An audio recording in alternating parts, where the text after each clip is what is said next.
आगामी सिंहस्थ कुंभमेळा 2027 लक्षात घेऊन त्र्यंबकेश्वर येथे साधू संत आणि भाविकांसाठी नवीन कुंड आणि घाट उभारले जाणार आहेत। तसेच गोदावरी नदी स्वच्छ आणि वाहती राहण्यासाठी आवश्यक उपाययोजना केल्या जातील, अशी माहिती जलसंपदा मंत्री गिरीश महाजन यांनी दिली आहे।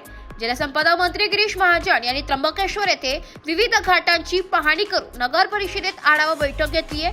त्यांनी स्पष्ट केले की कुशावर्तावर होणारी गर्दी कमी करण्यासाठी 7 किलोमीटर लांबीचे घाट विकसित करण्यात येणार आहे। याशिवाय सांडपाणी आणि घन कचरा व्यवस्थापनासाठी प्रकल्प सुरू करण्यात येणार असून नदी अडवणाऱ्या अतिक्रमणांवर कारवाई केली जाईल। कुंभमेळा हा जागतिक पातळीवर नोंद होईल असा सोहळा करण्याचा संकल्प असून भाविकांच्या सुरक्षा आणि सोयीसुविधांसाठी आवश्यक सर्व उपाययोजना केल्या जातील, असेही जलसंपदा मंत्री गिरीश महाजन यांनी नमूद केले। नगर परिषद कार्यालय येथे आढावा बैठक संपन्न झाली।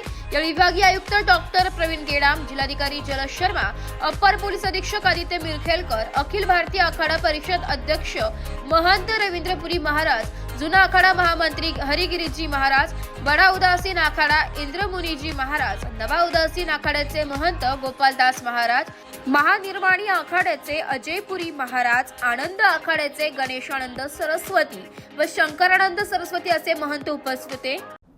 बहुत भागवाड़े अभी आते थे भी था, कल वापस यहाँ पर आ गया। आपसे इससे मुझे लगा कि आपको बहुत, तो इसलिए मैं वापस गाँव गया, 2 घंटे में बात वापस है, मैं सामने पहुँच गया।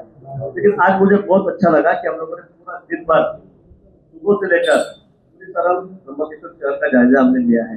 पूरा हमने जाकर जो भी हमारे सब स्नान मतलब जहाँ पर हमारे तालाब है उनका करके अभी आपके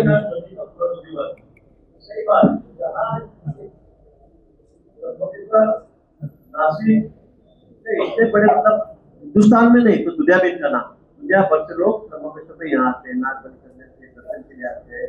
पूरे 12 ही महीने यहाँ पर भक्तों की भीड़ लगी रहती है, भीड़ लगी रहती है। तो यहाँ एक अलग महत्व इस तीर्थ क्षेत्र का है और वहाँ तमाम चीजें हैं जो हमारी संस्कृति को प्रगाम और अन्वल कहने का गोदावरी का प्रयाप में जहाँ लाखों साधकों ने साधना किया है।